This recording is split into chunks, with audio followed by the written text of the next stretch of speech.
our next speaker, who's going to be talking to us about ground realities of cybercrimes, CE and police. A big round of applause for Mr. Hemanth Sharan J, Assistant Commissioner of Police, ACP, heading the Cyber Economic and Narcotics Offence Police Station for the Central Division of Bangalore. A big round of applause for him. Come on, guys, a big round of applause is all of you all put your hands. Yes, wonderful, thank you.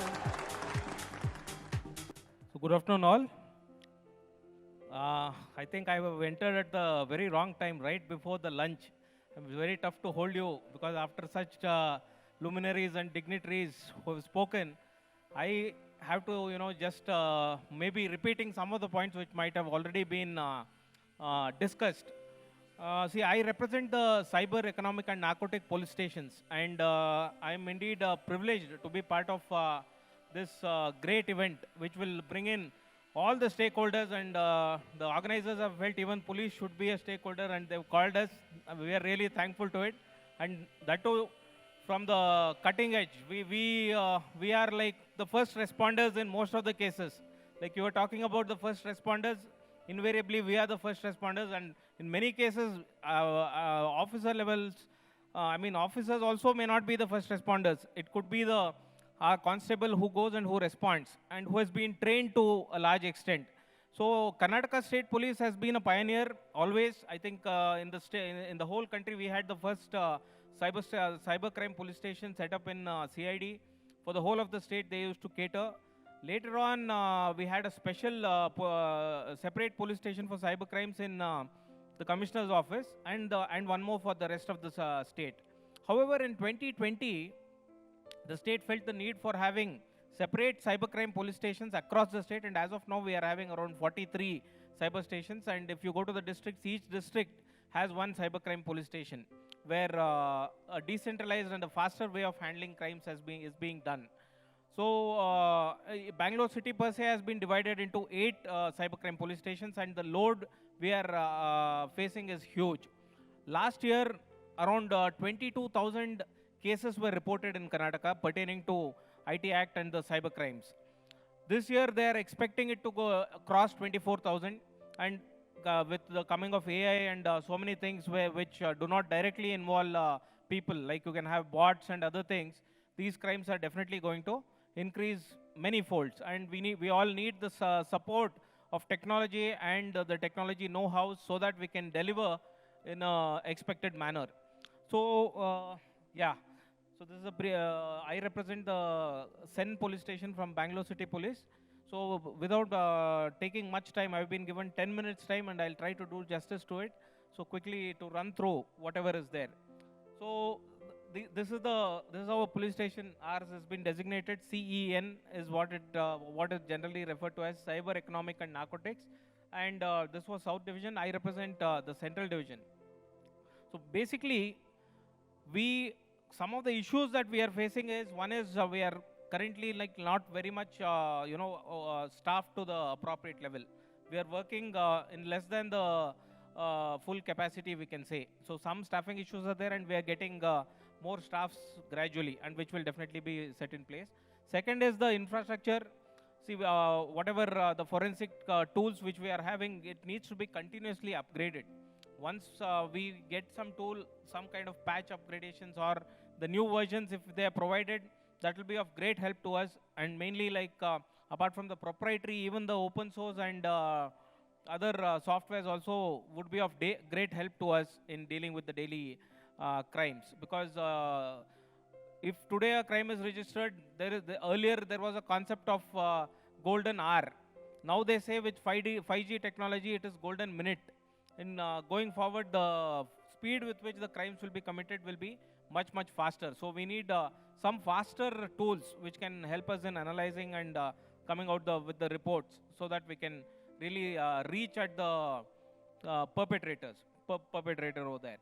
All right, some of the common cyber crimes, okay, that we are facing. So today, the highest crimes we are facing are investment frauds. Investment frauds can take any form, but most common which is happening these days is your stock investment frauds. So generally, their modus operandi is they set up a advertisement on YouTube or your any other social media platform, you click on it, and suddenly you get a message on your WhatsApp, and they'll ask you to join a group, and then they'll start impersonating some other company. They'll say we are from some of the SEBI registered companies. Even when they're verifying, they get to verify that it's the same company. However, it may not be true, because recently we had meeting with all these investment brokers and we have sensitized them, and they've also told that any such instance they'll report to us, so that we can preempt such crimes from happening. Because the best way of for any cure is prevention. So we are focusing at largely at prevention, and for this lot of awareness programs, as you said, like student collaboration and many other things. So that we are working on it already. Yeah, the common crimes have already been discussed by Trivedi sir. So I don't want to repeat it again, but some of the common crimes which we are facing is, the highest is investment frauds, second is job frauds, and everyone is aware of it. So what kind of job? It is just giving some rating and people get paid out of it. And their target, victims are largely housewives and people who tend to have more free time. And somehow that profiling, they do it very well, though they are not much educated, or I don't know how they run the racket. But still the profiling they do, and they hit the target very well, and their hit rates are very, very high. So these are some of the upcoming or recent trends. Now we can see that AI is being used to, to commit the latest types of crimes, where they can emulate your boss, or they can emulate even my boss. They can emulate, and they'll say like, this is a call from my boss, and I think the technical word is doxing. They do this doxing kind of attacks using AI, which can really replicate our voices, and even it can be shown as though that gentleman or the person is speaking, and it will make us believe. So multiple ways of AI-based attacks we can see in future. So one of the crux of these cyber crimes is social engineering. They are masters in it. So everything, for us to believe something, then we need to be, that psychologically influenced.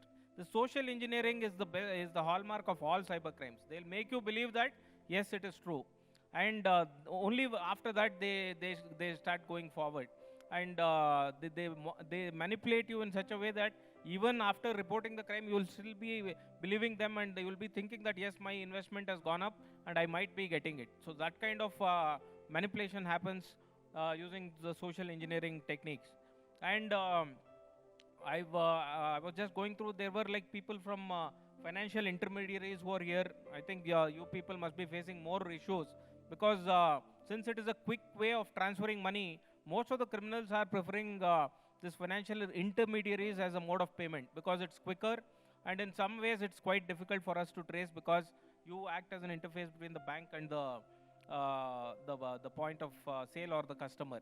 So of course the intention of all this is to speed up the business process, but at the end of the day, what is happening is some criminals are also trying to misuse. So we must work out a way where this can be addressed in a quicker possible way. And of course, unverified links, very, very important. All the basics we need to do. We tend to install apps which are coming on WhatsApp and other things, and we click, and our data gets stolen, and the crime is committed. So it's always better that we verify before we install any apps and things like that, because if it is not verified, definitely there is a large possibility that it is a app being used by the criminals itself. Fine. So we need to be very sure when we are clicking on these links. They'll personify themselves as some legitimate company, but there'll be slight modification. So we cannot make out whether it's from Bajaj or some other company which is impersonating them. They use all the leading banks and NBFCs to make you believe that it's a legitimate app or something, but we need to be very careful while doing so. So the part-time job scam, I think sir has already told, this is one of the leading scams which we are facing these days. So the modus operandi, I think all our experts over here, I don't want to reiterate the same thing. This is going on. And okay, this is the most worrying. So when we arrest, I don't think no police in India does a digital arrest. So we need to learn from them how do we digitally arrest, because these days the laws pertaining to arrest has been very much streamlined, and there are stringent procedures to be followed while arresting. So for a less heinous crime, always a notice has to be issued, and then proper time has to be given before arresting, and proper procedure needs to be followed. Recently we faced a case wherein a guy, he was kept on arrest for almost 2 days. He was not even allowed to move, and even if he has to move, he has to take his charger along. That is that charging pod along, so that the phone doesn't drain out. Generally, they are using Skype as a medium. They'll make you sit in front of the computer or the system, and they'll say you are under arrest. There was a parcel in your name. It had some contraband substance. The story is the same. Sitting at my place, then listening to the same story. For the victim, it's one of its kind. But for us, it's like the 10th or the 15th story we would have heard end of the day. So this is a very important fraud that we were talking about, the digital arrest or the FedEx scam, which is popular. And such things need to be reported. So best way, you can always say, I'll go and surrender myself in the local police station. You can take me from there. So that is a better way to escape. So no one should be panicked by such calls, and no one should in fact believe them. So stock market scams, they are happening in plenty. So every day crores of rupees are being stolen. Bangalore alone, I think every day around 6 crores worth financial frauds are getting committed. All right, the courier scam, again the same thing, same digital arrest link scams. Hey, this is the future of these scams, and you must collaborate with us in telling how we can reach a solution, reach at a common path where there can be SOPs as to how to address such futuristic crimes. All right, all these are some of the frauds which are there, and yes, we are from this, and 1930 helpline is doing a great job. It's set up by Ministry of Home Affairs. I think the call centers are a little busy, so that's one complaint we get, sir. Always we keep trying, we don't get through. If you're not getting through there is a website.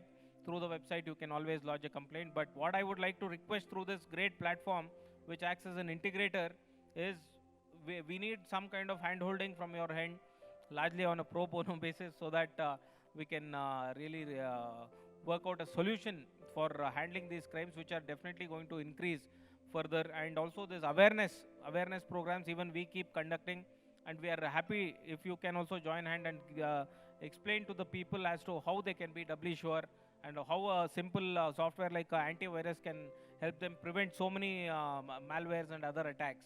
So anyway, once again, I thank you on my personal behalf and on behalf of the department for having me here, and to speak to the leaders in the industry of cybersecurity space.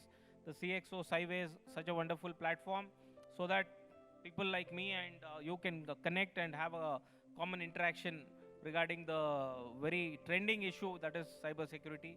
So thank you once again. Thank you all.